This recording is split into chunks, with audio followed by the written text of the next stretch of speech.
Blessed and happy Sunday to all of you, my dear friends, my dear brothers and sisters, my dear good people of God, faithful followers of the Daily Gospel Reflection with Father Jack, my dear kababayans. Today is April 27, the last Sunday of the month of April, and today we celebrate the Divine Mercy Sunday, second Sunday of Easter Year C. Today's Gospel is from the beautiful and the wonderful account of the Gospel of John, chapter 20, verses 19 to 31. As what I've told you, today is the second Sunday of Easter, otherwise known as Divine Mercy Sunday. Saint Thomas Aquinas defined mercy as the greatest attribute of God. Mercy is love in action. Mercy is the second name of God next to love. And mercy is being spared by the punishment we deserve. Mercy is enjoying the rewards and the benefits even if we are not worthy of it. My dear friends, our readings for today, especially from the letter of St. Paul,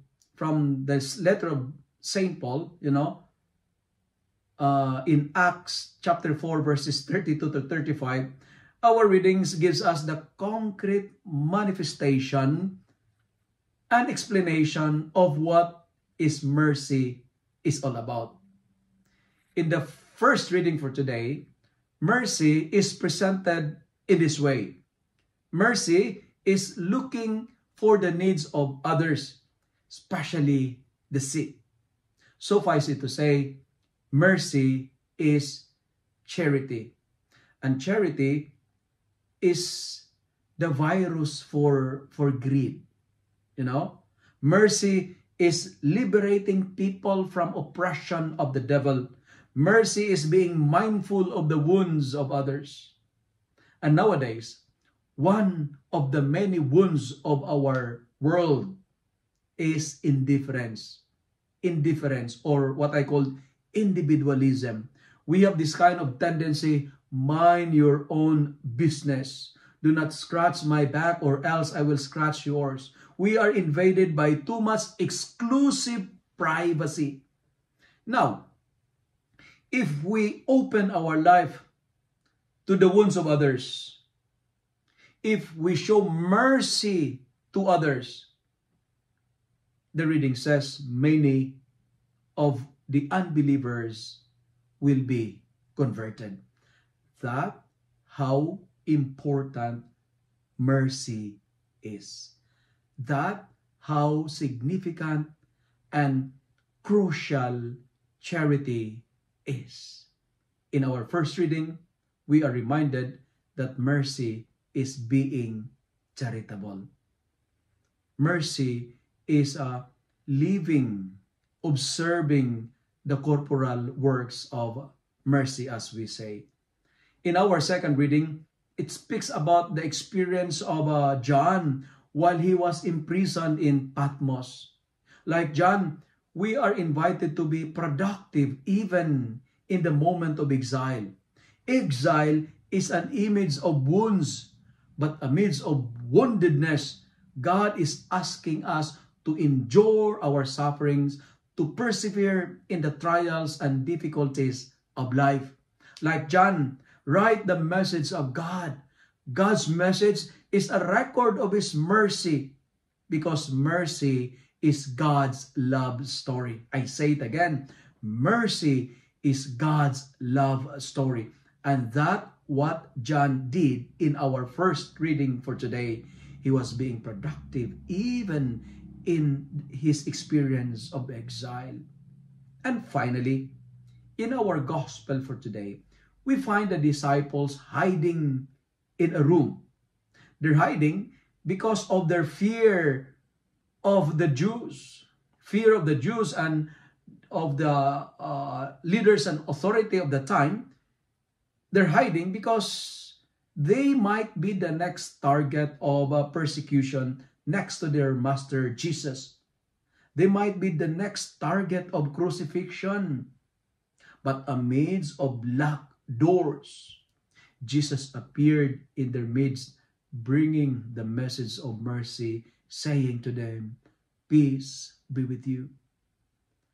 Jesus appeared not to take revenge, but to heal them, to strengthen them, and to show mercy. What is interesting in the appearance of the resurrected Jesus was this. He was resurrected. Christ carried in him the mark of the nails in his hands and his feet. What I'm trying to say, he is resurrected but wounded. Jesus carries the wounds, and he was wounded because of the following reasons. The 3F that makes him wounded: funds, fake people, and false testimony. You know what, my dear friends? Too much love and attachment to money, as what Judas did to him, may cause wounds. Jesus was wounded because of the attachment of one of his disciples to money. Funds, being materialistic, can cause wounds. Fake people can inflict wounds. Unfaithfulness can create wounds. False testimony produce wounds.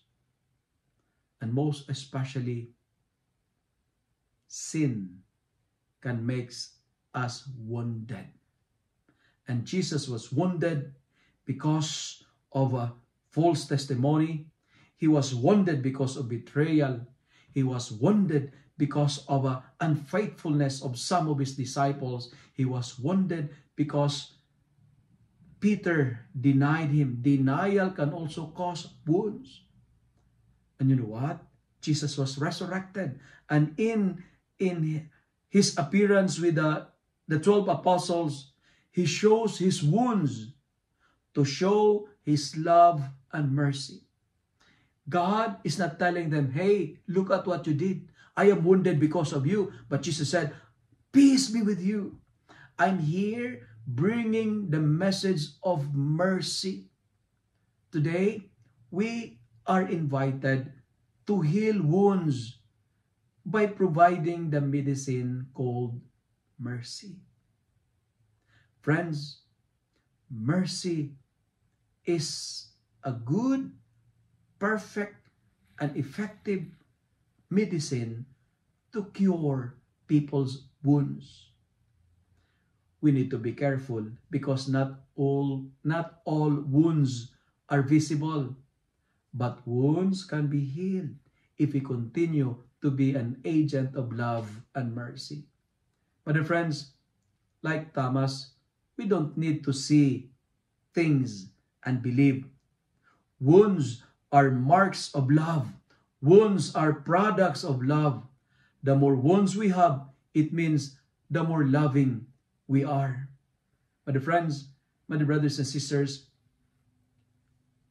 3 things that I would like to share as a point of reflection and as a point of conclusion about wounds. Number 1, 3H.